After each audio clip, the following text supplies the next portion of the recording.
Yo soy Checo Villarreal, el mixólogo, y esta es mi historia. Siempre fui un niño, realmente yo creo que un poquito más solitario. O sea, yo siempre creo que era un niño de los que se entretenía solo. Yo recuerdo que tenía que haber cierta autonomía en la casa. ¿Por qué? Porque mi mamá estaba trabajando, mi papá estaba trabajando, por supuesto, mi hermana tenía vida propia, y yo finalmente era como que el niño que estaba ahí. De repente como que tenía que buscar cómo entretenerme, ¿sabes? Y deja tú que fuera una cuestión más allá de, pues, prender la televisión, porque yo también era dado eso, ¿eh? Me gustaba meterme a la cocina. Y no a cocinar, o sea, no creo que voy a empezar tipo con mi plan de chef, ¿no? Pero sí experimentar con sabores. Yo recuerdo que siempre había latas de diferentes refrescos y de jugos. Finalmente yo llegaba y muchas veces, o sea, es raro que lo diga, por cierto, y muchas veces me pasaba que me quedaba viendo de repente a un jugo o algo y no me lo quería tomar solo, quería poner algo más, quería como curiosear y decir, oye, ¿por qué no puedo crear como que alguna especie de fusión entre los sabores? Y qué fuerte que como a los 5 años, ahora que lo pienso, creo que fueron mis pininos como mixólogo. Yo recuerdo que básicamente era muy dado a estar jugando solo y a buscar cómo construir cosas, cómo entretenerme por ese lado. Era una cuestión de jugar mucho con Lego. O sea, a mí me encantaba construir, me encantaba esa parte toda la vida de ver combinaciones, texturas, colores. Había momentos donde yo construía ciudades y dije, ¿seré arquitecto? O seré como alguna persona que vaya a desarrollar esta cuestión de vialidades y ciudades, planificación y todo. Y de repente me di cuenta que poco a poco empezó a cambiar mi perspectiva y no era tanto que estuviera construyendo tantas ciudades, sino estaba construyendo centros comerciales. A la hora de elegir mi carrera, sí me dijeron pues que tienes que ser ingeniero industrial. ¿Por qué? Pues porque es lo que te va a fortalecer y vas a tener más herramientas para el área laboral, vas a poder trabajar en la empresa familiar, etcétera, ¿no? Todo eso. Dije yo, ok. O sea, la neta, no tenía ganas de pelear. Dije yo, estoy de acuerdo, vamos a intentar lo que perdemos. Y comencé, pero del primer día, la verdad, admito que no te había puesto el chip. O sea, es un hecho. O sea, yo tenía las ganas de decir, quiero ser mercadólogo. No quiero ser psicólogo porque me hace muy intenso, pero me gustaba la parte psicológica que realmente va muy de la mano detrás de la investigación de mercados. Es toda una ciencia. Acabé cambiando de carreras casi de un día para otro y llegué con el papelito a decir, les dije que quiero ser mercadólogo, voy a ser mercadólogo, vale, como quieran, ¿no? Desde el primer día que cambié mi plan y que empecé a ser mercadólogo, todo cambió en el sentido muy positivo porque me sentí rodeado de almas muy afines, ¿no? Que buscaban esa parte creativa, pero que también buscaban la parte de investigación y que buscaban la parte detrás de la psicología de la compra del consumidor y detrás del porqué de las marcas. O sea, era como que todos mis afanes de toda la vida de repente se hicieron uno, se juntaron todos y dije yo, sí, esta es donde debe de estar. 2 meses antes de graduarnos, precisamente, apareció en el radar un Exatec, dueño de varios negocios en Atlanta, que venía en búsqueda de sangre nueva, por decir así. Quería buscar personas con ideas frescas que le fueran a dar nuevos aires a su compañía y a las divisiones.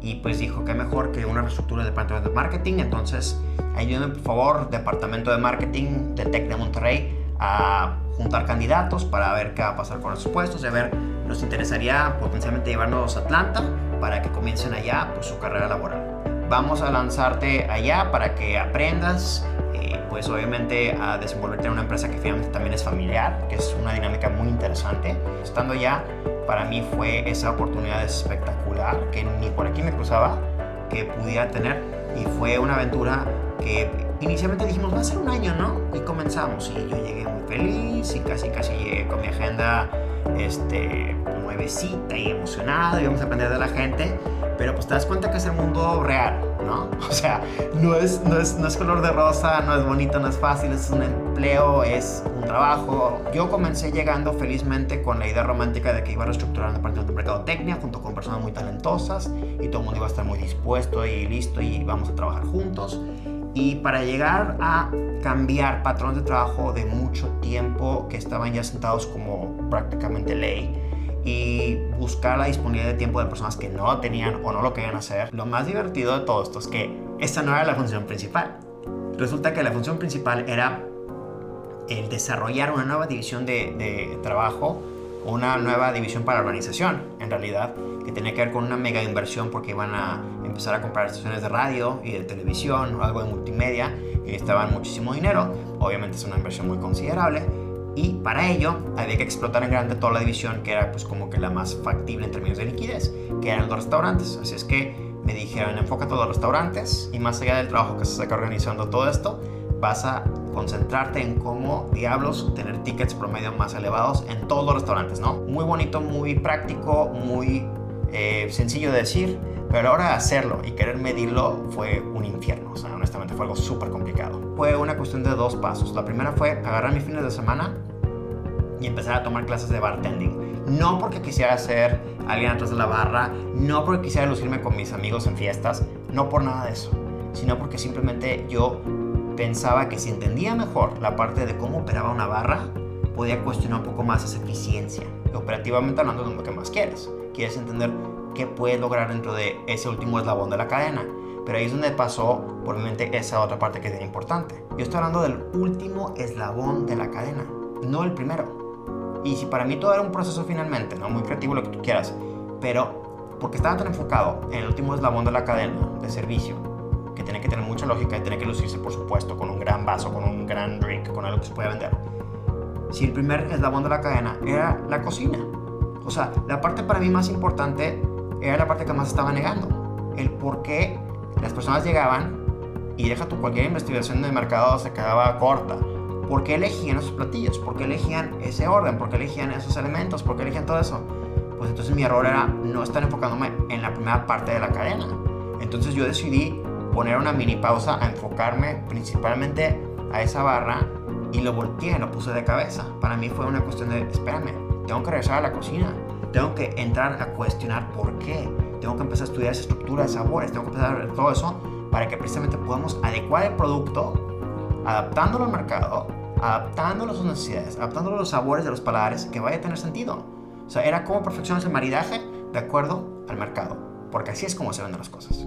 Entonces fui el primer loco que empezó a tocarle la puerta al chef de cada división para preguntarle, oye, una pregunta, si este mes vamos a querer vender esto, ¿qué podemos hacer? ¿No? El ejercicio empezó a agarrar vida propia y feliz, porque la verdad es que a partir de que logré empezar a entender los elementos de la cocina y cómo se empezaban a empatar con los elementos que podían obtenerse en una barra, ya empezó a tener mucho más lógica para mí toda esta cuestión de cómo relacionábamos todo. La verdad es que estando ya, como te dije, iba a ser un año y acabaron siendo casi 6.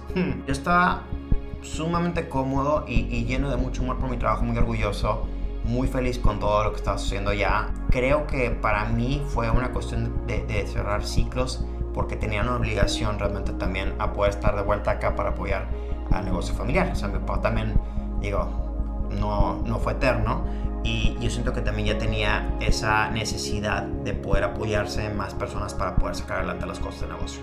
Y su salud no estaba del todo bien, entonces también fue una cuestión de tener conciencia de decir, bueno, voy a dejar una vida realmente muy cómoda, muy feliz, que me llene muchísimo y todo. Sí, por supuesto, cómo no, pero la verdad es que cuando tenemos una obligación, yo creo que es algo muy personal, a regresar a retribuir, pues para el respeto, ¿no? Y el amor que le tenemos a la familia, es algo que hay que escuchar realmente con mucho más énfasis. Y la verdad es que yo no me arrepiento en ningún momento de haber dicho, pues hasta aquí llegué.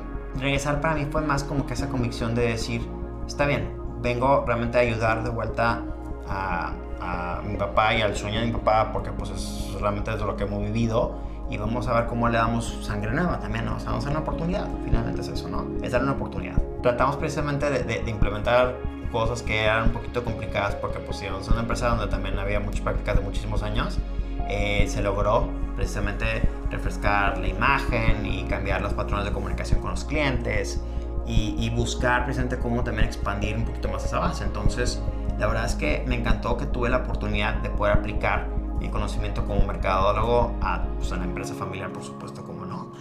Y más allá de eso, creo que es bien importante también saber que puedes desarrollar más talentos, ¿no? Y eso es lo que también se me quedó grabado toda la vida.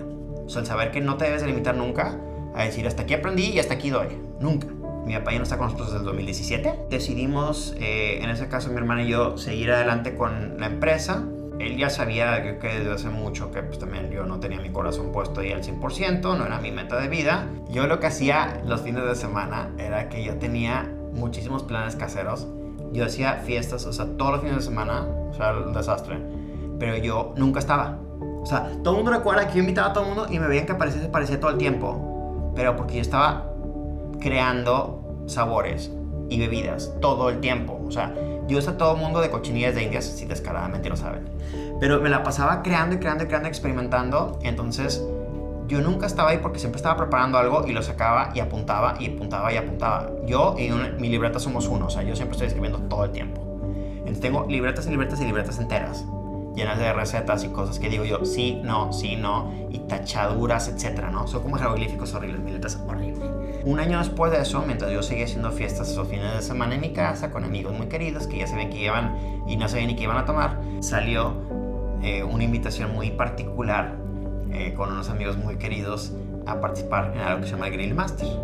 Entonces, en el Grill Master, en su momento en la Arena Monterrey, en el 2015, fue una súper festejo impresionante donde después de que me invitaron a este equipo multidisciplinario donde había pasteleros, sommelier, etcétera, decían que iba a haber algo que se llamaba mixólogo, ¿no? Pues sorpresa, llegó el día del famoso evento donde estaba un calor infernal y aparte estábamos en carpitas donde había puro humo y yo me estaba muriendo, estaba todo nervioso. Pero lo que sí sabía es que llevaba ya varios meses de prácticas con muchas marcas muy fregonas y a mi manera y buscando cómo hacer un maridaje increíble. Y la verdad es que tuvimos todo desde tequila hasta champán porque encontré precisamente ese caminito tan interesante y que fuera muy una extensión plena de mi creatividad. Y lo establecimos para los jueces y realmente la presentación en sí de todo ese trabajo culminó en 5 minutos, yo creo. Pero yo ya estaba ahí y tenía un chorro de producto. Entonces empecé a invitar a la gente poco a poco. Empezaron a preguntar por curiosos de que, oye, pues, ¿qué hace él aquí, no? O sea, se hacía raro. Te empezaron a acercar, ¿no? Y entonces de repente dije, oigan, ¿y si les hago bebidas? ¿Por qué no? Pues sorpresa.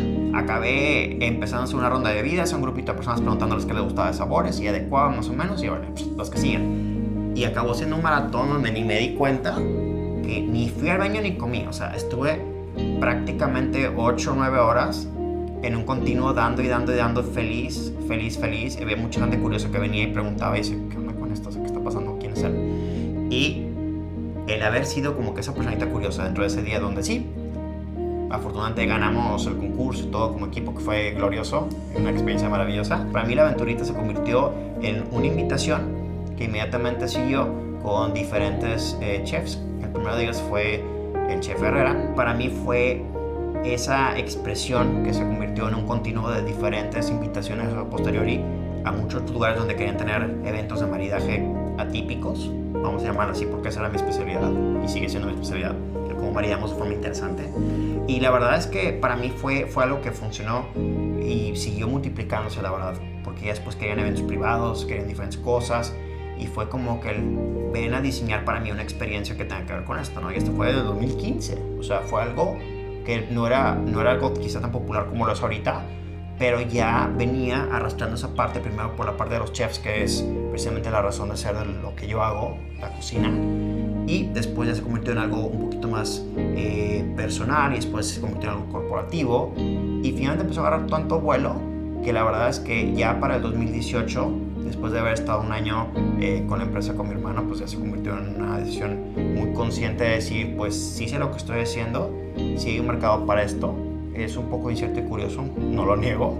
Digo, creo que es bastante extraño hablar acerca de diseñar experiencias gastrolíquidas, pero no tiene nada que sea muy ridículo una vez que pensamos que no es más que una expresión diferente de la comunicación. Entonces realmente es una forma similar a cómo apreciamos toda la cuestión de mercadotecnia, pero a través de esas experiencias, a través de la cuestión sensorial, a través de la cuestión de un impacto que tenga que ver con cómo conectamos y expresamos una marca de una forma diferente. Empieza a ser rentable cuando te das cuenta que existe cómo representar marcas de una forma diferente. Entonces realmente no es que le estés apostando a una sola marca o a un solo conglomerado o a un solo grupo. O sea, la cuestión dentro de este tipo de cuestiones cuando eres un empresario o un creativo independiente, por decirlo así, es cómo logras concretar contratos con diferentes empresas para que sumen un todo. Hay que apalancarse de todos los medios posibles.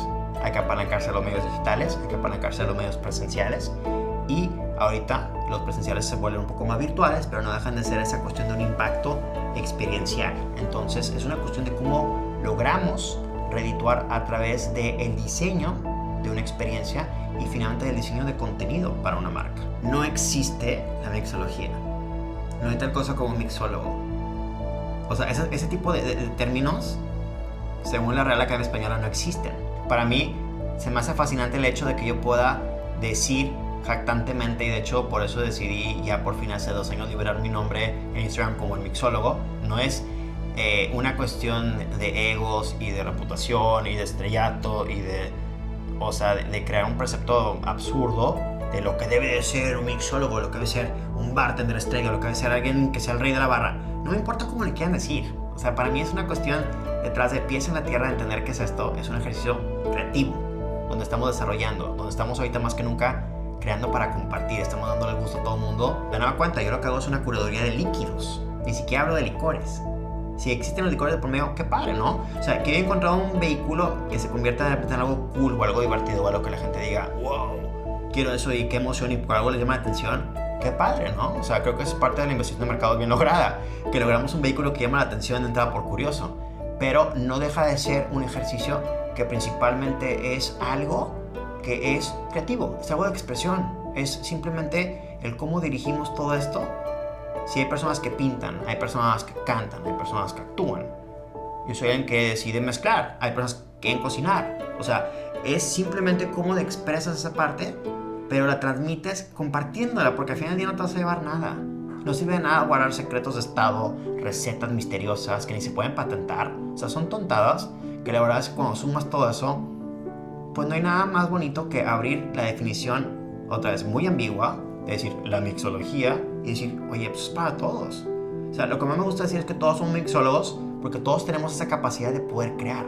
Igualito que la cocina, en el sentido de que va buscando cómo tener un balance que te haga feliz a ti. Y no es que sea algo que sea para incitar en ningún momento a un vicio o algo que sea para incitar a algo que sea negativo o algún exceso, porque es muy cierto esa cuestión detrás de la disciplina. O sea, no podemos estar tampoco probando todo y muriéndonos eternamente porque el pobre hígado tiene una capacidad finita, ¿verdad? O sea, hay que tener mucho respeto por el cuerpo. Por eso la importancia detrás de cómo buscamos elementos que sean naturales, que sean entendibles, que el cuerpo sepa cómo absorber de la forma más correcta y aprovechar. El mixólogo es un asesor gastrolíquido o un consultor que se dedica a diseñar las experiencias que van a tener mayor impacto para un grupo determinado de personas. Eso implica cómo comunica de una forma con mayor ímpetu y con más fuerza el mensaje de una marca o una ocasión especial. Y eso es algo que me encanta decir, que se puede transmitir desde lo personal hasta lo corporativo, y muchas veces se puede ir más allá de eso a un auténtico efecto o ejercicio de mercadotecnia. Es tan extraño de repente querer abrir un campo que la gente no entiende. O sea, cualquier labor que tenga que ver con la creatividad y con esa artisteada, por decir así muy burdamente, siempre va a conllevar esa parte emocional que creo que es muy difícil de poder poner en palabras, ¿no? Y de poder cuantificar, de poder decir por qué vale esto, de lo que vale, ¿no? Y querer equipararlo rápidamente como cualquier otra labor contra algo que pues cumpla el propósito de lo que estoy buscando, ¿no? Tan sencillo como decir, ¿por qué voy a gastar tanto en un pastel que le va a tomar a alguien 2 semanas en hacer contra un pastel que puedo comprar en la pastelería de la esquina, mucho más reconocida, de mucho más tiempo en el mercado, que me puede costar, no sé, la mitad? Es complicado y es creo que muy frustrante, sobre todo al principio, el posicionarse para que la gente entienda exactamente cuál es tu función y qué estás haciendo, porque precisamente parece ser un hobby para muchos, y yo creo que hasta que no empiezas a tomar también la firmeza, y que eso es lo que también me ha regido mucho por tener la convicción de saber que las cosas cuestan, para no comprometer la calidad y no comprometer el sacrificio de tiempo de algo para que no se sienta como algo muy banal o muy habitual o muy sencillo. Y también saber que no todos los proyectos que cruzan tu camino tienen que ser para ti, por más que te ilusiones y aspires y pienses que sí y te enamores de la parte romántica. Muchas veces también me doy cuenta que es muchísimo mejor trabajar para compañías que en papel se vean mucho más pequeñas que las grandotas, ¿no? O sea, porque también pasa mucho ese misticismo detrás de querer trabajar con... ¡Claro! ¡Qué orgullo! ¡Qué orgullo es que una compañía grande y establecida voltee a verte y que te admire y que quiera que tú seas parte de sus esfuerzos de comunicación! ¡Qué impresionante! Pero eso viene con el tiempo y es cuando las cosas simplemente colindan correctamente y tienen razón de ser.